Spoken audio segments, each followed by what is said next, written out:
Korupsi adalah tindakan penyalahgunaan kekuasaan atau jabatan untuk keuntungan pribadi yang dapat merusak integritas dan efektivitas sistem pemerintahan dan perekonomian suatu negara.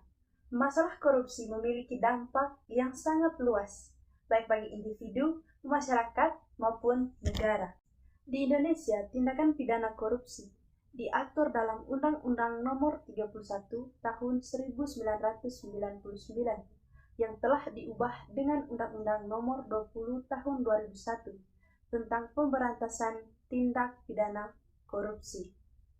Undang-undang ini mengatur tentang jenis-jenis tindakan yang dapat dikategorikan sebagai korupsi, serta sanksi pidana yang dapat dijatuhkan kepada pelaku. Ada beberapa pasal yang mengatur tindak pidana korupsi. Yang pertama, pasal 2 Undang-Undang Nomor 31 Tahun 1999 dan Undang-Undang Nomor 20 Tahun 2001. Membahas tentang pasal ini mengatur tentang tindak pidana korupsi yang dilakukan oleh pejabat publik yang memperkaya diri sendiri atau orang lain secara melawan hukum dengan cara yang dapat merugikan negara. Isi pasal 2, setiap orang yang secara melawan hukum memperkaya diri sendiri atau orang lain dengan cara yang merugikan negara dapat dikenakan pidana penjara minimal 4 tahun dan maksimal 20 tahun, serta denda paling sedikit Rp 200 juta dan paling banyak Rp 1 miliar. 3. Undang-Undang Nomor 31 Tahun 1999 dan Undang-Undang Nomor 20 Tahun 2001. Pasal ini mengatur mengenai penyalahgunaan kewenangan oleh pejabat publik yang dengan sengaja atau kelalaian menggunakan kewenangannya untuk kepentingan pribadi atau pihak lain yang merugikan negara. Isi pasal 3, setiap orang yang melakukan tindak pidana ini dapat dikenakan hukuman penjara minimal 4 tahun dan maksimal 20 tahun, serta denda paling sedikit sebanyak 200 juta dan paling banyak sebanyak 1 miliar. 3. Pasal 12 Undang-Undang Nomor 31 Tahun 1990 dan Undang-Undang Nomor 20 Tahun 2001. Pasal ini mengatur tentang suap atau pemberian gratifikasi yang dilakukan untuk memperoleh keuntungan pribadi atau kelompok yang dapat merugikan negara atau perekonomian negara. Isi pasal 12, pelaku tindak pidana suap dapat dijatuhi pidana penjara paling singkat 4 tahun dan paling lama 20 tahun, serta denda paling sedikit sebanyak 200 juta dan paling banyak sebanyak 1 miliar. Undang-Undang Nomor 31 Tahun 1999 dan Undang-Undang Nomor 20 Tahun 2001. Pasal ini mengatur tentang pemberian hadiah untuk mendapatkan keuntungan atau layanan khusus. Pelaku tindak pidana ini juga diancam dengan pidana penjara dan denda yang besarnya dapat disesuaikan dengan dampak dari tindak pidana tersebut. Sanksi pidana yang ditetapkan. Yang pertama, pidana penjara.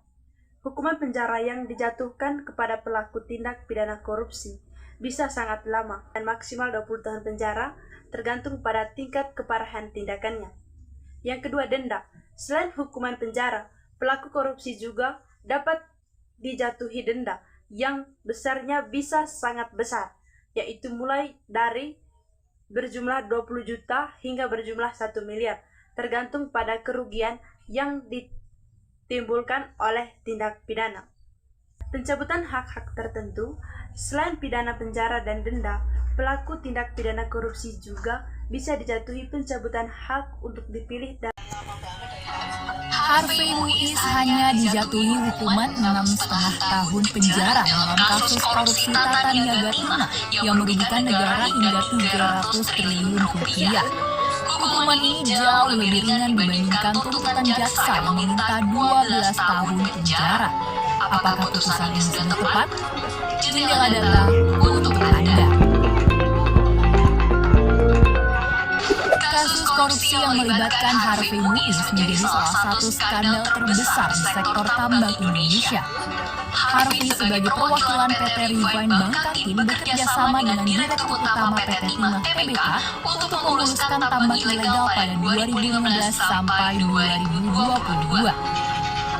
Baru pada tahun 2023, Kejaksaan Agung mulai mengendus adanya praktik korupsi besar di sektor tambang. Penyelidikan mendalam menemukan bukti aliran dana mencurigakan yang akhirnya mengungkap tindak pidana korupsi dan tindak pidana pencucian uang yang melibatkan Harvey Muiz.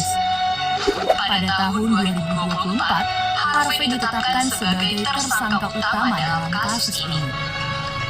Sidang pertama Harvey digelar pertama kali pada Agustus 2024 dengan tuntutan jaksa 12 tahun penjara, denda 1 miliar rupiah, dan uang pengganti 210 miliar rupiah. Namun Desember 2024, hakim menjatuhkan vonis ringan, 6,5 tahun penjara, denda 1 miliar rupiah, dan uang pengganti 210 miliar. Vonis ringan ini dipertimbangkan berdasarkan sikap sopan Harvey selama persidangan, tanggungannya terhadap keluarga, ketiadaan catatan hukuman sebelumnya, dan perannya yang dianggap tidak struktural. Tentu kasus ini memicu kritik tajam dari publik. Vonis ringan yang dijatuhkan hakim dianggap tidak sebanding dengan dampak besar yang ditimbulkan, baik dari sisi keuangan negara maupun kerusakan lingkungan yang terjadi.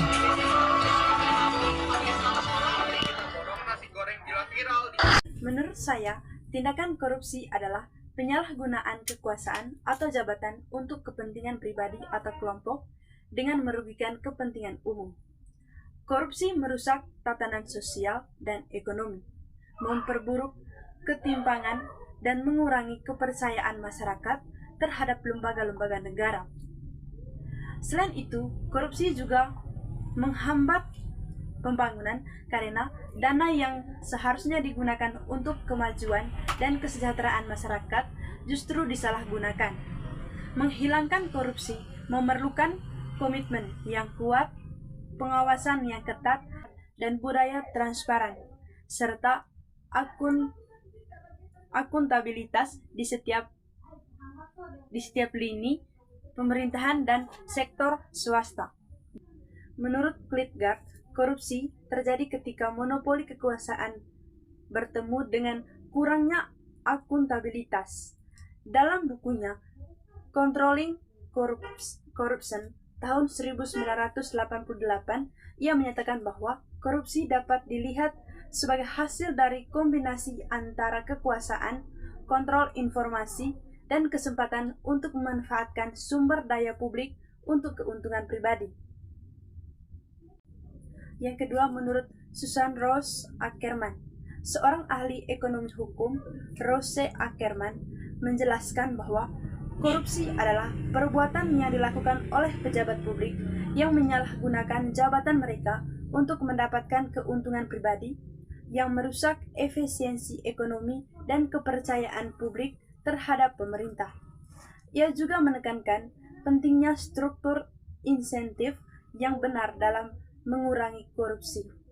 Yang ketiga, Joseph Stiglitz, ekonomi pemenangan Nobel ini, mengemukakan bahwa korupsi merupakan bentuk pemborosan sumber daya yang seharusnya digunakan untuk pembangunan ekonomi dan sosial. Ia menyatakan bahwa korupsi memburuk ketidaksetaraan dan mendorong praktik ekonomi yang tidak efisien karena keputusan yang dibuat lebih berdasarkan pada keuntungan pribadi daripada pada kebaikan umum. Yang keempat, menurut Andre Slaver dan Robert, dalam penelitian mereka yang berjudul Corruption tahun 1993, kedua ekonomi ini berpendapat bahwa korupsi dapat terjadi dalam masyarakat yang memiliki kelemahan dalam penegakan hukum dan transparansi. Mereka menyerahkan bahwa memperbaiki sistem hukum dan memperkuat kelembagaan dapat mengurangi korupsi secara signifikan. Yang berikut, transparansi internasional. sebagai organisasi yang berfokus pada pemberantasan korupsi. Transparansi Internasional mendefinisikan korupsi sebagai penyalahgunaan kekuasaan untuk keuntungan pribadi. Mereka menyoroti bahwa korupsi merusak integritas institusi dan memperburuk kesetimbangan sosial.